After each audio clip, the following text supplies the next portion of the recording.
Okay, here's the F550. After a rebuild, full rebuild number 3, but there's a pretty serious reconstruction in there, so it's actually the 4th major repair. Anyway, ESCs are on top of the arm. I did that so that the standard motor plugs will reach in. I put a voltage tester on here so that it squawks at me if I forget and run the battery too low. The original annunciator. This is the extension for it.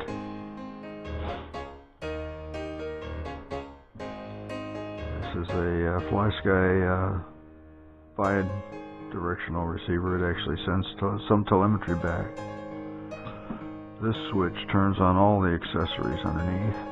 This switch just turns on this spec, which drives the navigation lights. This is all PPM signal on one wire, so the power goes from the APM to the radio on these black and red, and then the white wire is the signal wire for everything.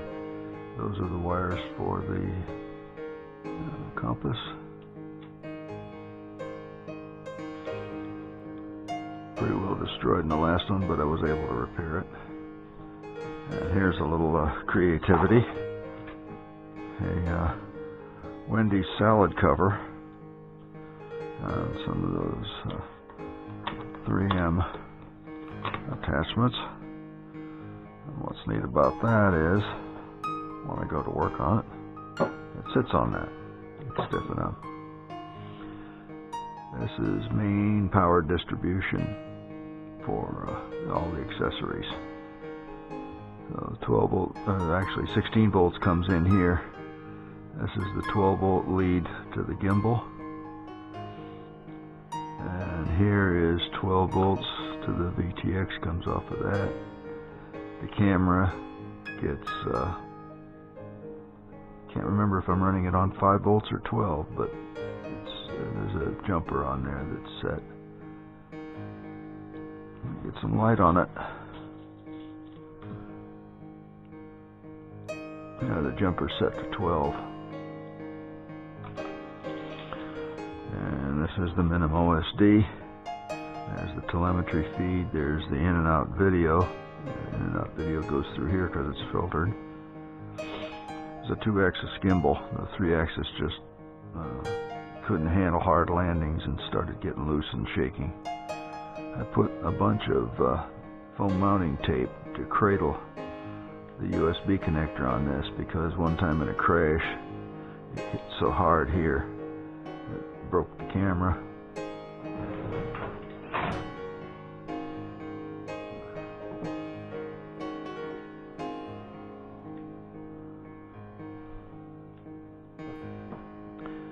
But yeah, this is the bottom platform, because I like the way the IMU was mounted on it. So that's the bottom platform from the 3-axis gimbal. But everything else is part of the 2-axis. So then a 5200 graphene, a radio send and receive antennas. Put some reflective tape on there in case I got to find it at night. But that's the whole build right there.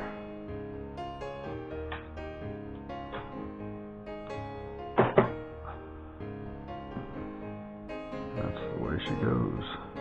Let's boot it up. Oh, we got to get the remote. It's part of this deal too. I like the FlySky because it's cheap and it's open source, so I could reflash it for 10 channels. And I got tired of using double A batteries, so I put this on through a back that feeds the radio. Radio on.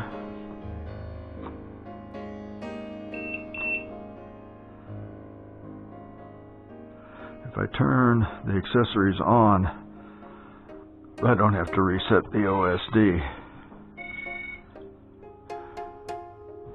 And we'll turn off the nav lights for now. And the camera is running. Don't need the video right now, but we do need to run in, so we'll turn on the accessories here. That's the receiver. And there's my camera. Why is it flashing? I do not know.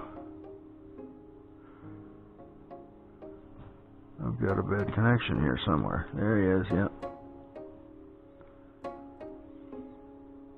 I think you know what?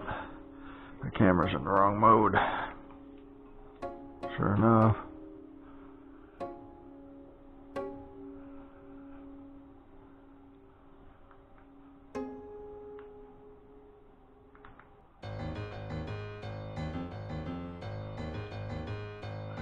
Okay, now it's booting up.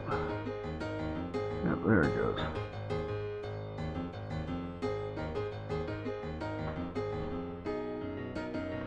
Now the camera's on.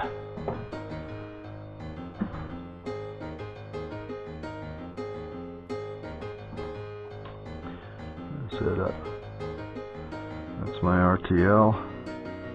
This is stable hold and alt hold.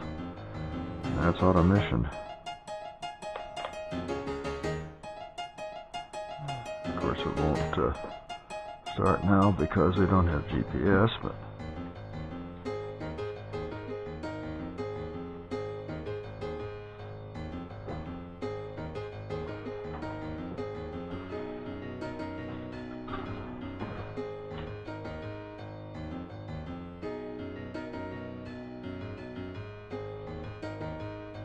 GPS isn't coming in. But I do have my telemetry. Battery's at 16.48. What does this guy show? 16.5. There, I've got GPS. 5 satellites. HDOP is 3.59 with 6 satellites indoors. Takes a little longer indoors to get trained.